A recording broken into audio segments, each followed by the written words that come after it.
اللہ جس کا چاہتا ہے رزق فراخ کر دیتا ہے اور جس کا چاہتا ہے تنگ کر دیتا ہے، اور کافر لوگ دنیا کی زندگی پر خوش ہو رہے ہیں، اور دنیا کی زندگی آخرت کے مقابلے میں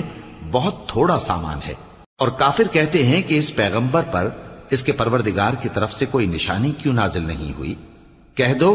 کہ اللہ جسے چاہتا ہے گمراہ کرتا ہے، اور جو اس کی طرف رجوع ہوتا ہے اس کو اپنی طرف کا رستہ دکھاتا ہے، یعنی ان کو جو ایمان لاتے اور جن کے دل اللہ کی یاد سے آرام پاتے ہیں ان کو۔